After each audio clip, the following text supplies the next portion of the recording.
Greetings. I have a 2024 Range Rover autobiography here. It's a beautiful vehicle, but when I bought it, it came with one of the little donut spares, which drives me crazy. It's one of these little donut spares that comes out of the recessed hole here in the back area here, storage area here. I'll get to that in a second. But I wanted a full-size spare, and I wanted to get rid of the donut and put a full-size spare in the storage bin and have that secured back there. So what I ended up having to do is go online and buy a wheel that would fit this model of autobiography and a tire. It cost me all total about 680 bucks. I bought it from Car ID online, had it shipped to me and delivered here. But there's some pretty good tricks that I've had to figure out and learn in terms of getting all this to work. And I'm not done yet, as you can see. I'm gonna do this in reverse. In other words, I'm gonna make a series of little clip videos and bolt them together such that it flows, to explain how to install a full-size spare should you want to get rid of the donut that comes with your Range Rover and put a full-size spare in, because you are going to need some accessory tools to do so. And the only other way to do it is to go to the dealer and buy all of this brand new. And you probably have to take a second mortgage on your house to be able to do that. So I'm going to go in reverse and show you the items. I'm going to take the tire off, put it all back in storage, and show you the little tricks I've learned in this process. First thing you'll notice when you take all your tools out and everything is that when you take it out, you'll have this tire wheel guide gauge for putting the tire back on here. The British, evidently, unlike the American cars I'm used to dealing with, which have the lug bolt sticking out, you actually screw these flush into the wheel housing itself. So I did it actually without this, using this guide, but it sure would have been easy had I used the guide. It would have made it a lot easier. But so anyway, that's what this is. This is for screwing in, and then you put it up here at the top. Actually, use that as a guide to put the wheel back on the hub here, and then start working your bolts all the way around from there. Now, the other thing I want to tell you is that in my case, I ordered this wheel online in black here. Not that really mattered. It's a spare, and ordered a full-size spare to go with it. But the main thing I'm trying to tell you is that the recessed openings for the lugs will not fit or receive the wrench that comes with the Range Rover in my case. And I bet you that's almost in all cases that you would buy. So what you're gonna need to do is get a socket. In this case, I just had a 3/4 inch socket. It's actually a 19 millimeter socket is what fits this, which is what I'm going to order, but that's close enough to a 3/4 that it worked. But you're going to need a socket, a standard extended socket for 19 millimeters, plus either a 1/2 inch or 3/8 inch drive, or a leverage arm for that 3/4 inch or 19 millimeter socket in order to put these lugs back in. Once you take them off using the provided wrench. So there's a trick there for that. Let me tell you, this will not fit at all if you get anything close to what I have here. And the only way to do it is to get a socket such that you can actually fit this in here like so. Again, 19 millimeters is the size. So I'm going to take these lugs off, pull the tire, and then start putting the new tire back on using my tire guide tool here, and I'll show you that in a second. So I do have the spare tire off now, and you can see that wheel guide is in the top hole there, what you want for putting a new tire on and actually taking it off. Remove the top lug first, then put that wheel guide in there. It'll save you some trouble in terms of these things moving around as you're taking out the lugs. That's the spare tire that I bought, full-size spare. That's the original tire over there that I'm going to put back on in a second. But I wanted to show you here is that the lugs themselves, you can't see that very well. They measured right at 7.47, which is really right at 19 millimeters. So that's the size of these lugs that you need to get a socket if you're going to have a full-size spare like I've bought, and you want to make sure 100% that it'll be able to receive the lugs and take the lugs on and off, you're going to want to make sure that you get a 19 millimeter extended socket with a drive arm of some sort in order to take the lugs on and off. And by the way, the bolt pattern, I can't remember what it is, but when you order a full-size spare wheel, they'll be able to look up the bolt pattern to make sure it fits. And that's the reason why I did this exercise, was to make sure that the spare wheel that I got delivered would indeed fit on this vehicle. So I'm going to continue now to go ahead and put on the original wheel that came with the vehicle back on here, and then I'll carry on from there. Okay, got the the original tire back on.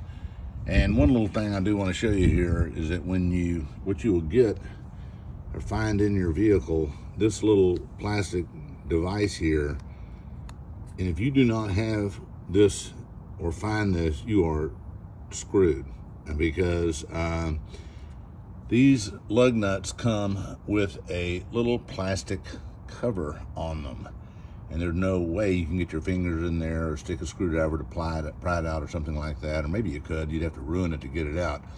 But this little handy device is used for clipping it inside here. You can feel it kind of snap in place, and you can grip these things and you kind of pull. Well, that didn't work. There it goes. You can see how it comes out like so. And so if you do not have this little gripper, you are thoroughly screwed over. And like you say, you just push it back in like so, and that's how you get those covers back on. So this is all. Another thing I want to comment on, this is the provided lug wrench, and like most spares, it's simple, and it works. It'll get you by. But in putting this tire back on, I'm telling you, getting an extended socket, again, it'd be a extended socket, a 19 millimeter. And I'm going to go ahead, even though I'm going to get a longer drive to be able to put some oomph to it when I tighten it down, I'm going to get this short-handled little socket, just a little cheap short-handled socket drive too, because it sure was handy to have this when I was putting these bolts back in here using the provided wheel guide that I showed you previously. And so this is almost a necessary tool to have on for convenience sake as well. All right, so I'm going to go back now and put my new full-size spare back in, and hopefully that won't be too painful, back in the storage compartment. One thing to mention here real quick is that this jack that came with the vehicle worked just fine. When you do jack it up, there are 4 distinct spots underneath the rail here, and you can stick your head underneath there and see them. They have a little metal clip of about 4 to 5 inches long, clearly where the groove on the top of the jack is supposed to fit in. So you put it in like that, and this is kind of a pain to use, but they all spare jacks are a pain to use. If you just take your time, you'll get through it. But anyway, that's another little note. There are 4 locations around the vehicle where to use these little screw jacks. So I did get the full-size spare to fit back in the storage compartment in the rear of the vehicle, and I did use this little trusty little lift here, this pulley that they have here rigged up, which is pretty handy, I have to admit. I didn't end up using, because the opening hub area in my purchased full-size spare was bigger than the little metal clip that was provided for. It came with the donut hole there. I did use this placed in here like so, to provide the connection to be able to lift the wheel up into its spot, but it did go down very easily, and all that worked out just fine. One little tip I was going to tell you, though, it was really a pain, is getting that jack back there in the back in place correctly. And I'll save you this trouble. Pay attention when you're taking it out, because there's only one way that it will fit back in correctly. So just pay very close attention when you're taking it out. Because like I say, I fought it for about 10 minutes, and then finally got it to go in. And once I got it oriented right, I tried a couple of positions I thought would work, they wouldn't, and then finally turned it around and got it to slide right back in. So that's a trick there. So now I'm going to put everything back together and close it all up. Hopefully everything will fit. Before I put everything back together, this little support mechanism, actually, which was on the donut, does indeed need to be fitted back into its place to secure the full-size spare.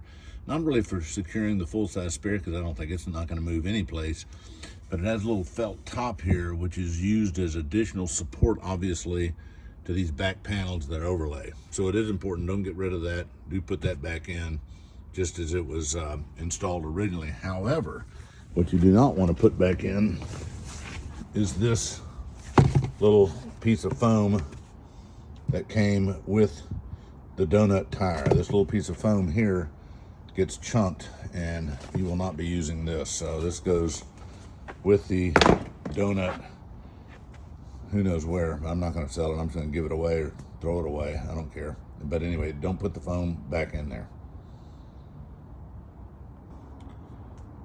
So as I've got all this ready to go back together, just wanted to point out some of the things in summary that I'm going to put in this storage. There's plenty of storage too back in here. Actually, in the full-size spare I bought, there's pretty good openings in between the wheel spokes, for lack of better words.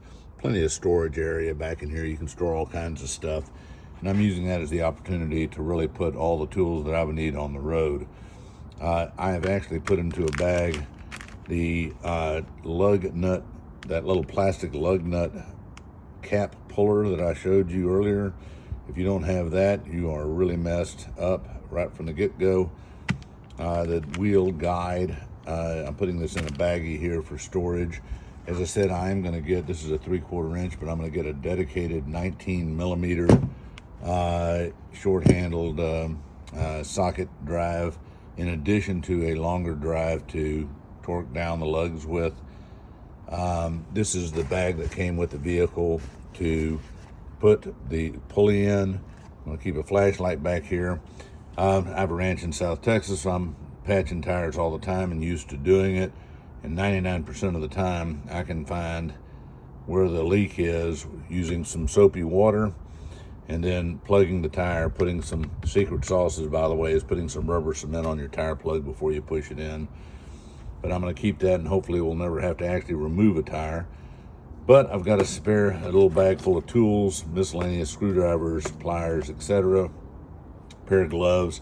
I've also included a portable air pump with an extension cord, an extension to go into a cigarette lighter, works off a cigarette lighter.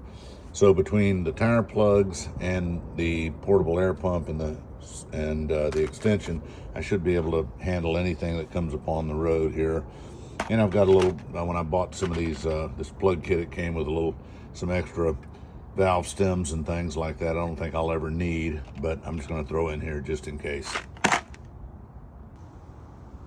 Okay, and there's proof positive it does all fit and goes back together. I didn't go into any detail about removing these covers here because there's several already online that give the explanation. I will tell you, make sure when you're putting these back that these little nylon grips don't get folded under. Make sure they're plenty exposed. But everything fits and went back together just fine, and that's how you put a full-size spare in your Range Rover, your 2024 similar model Range Rovers. And this is the donut that came with it. Again, it's trash now, and as is this little plastic foam piece right there. That's junk, but the full-size spare fits in there just fine. And again, some necessary tools you'll need to get and you want to have along, like that 19 millimeter extended socket I talk about with a drive is critical.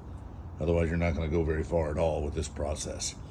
Only thing I got to do is put back in the floor matting and my other supplies that I normally keep back here, and I'm done. So that was an exercise of going through everything. Hope this helps you in your journey to try to put a full-size spare in your Range Rover and get rid of the donut that came with it. Good luck.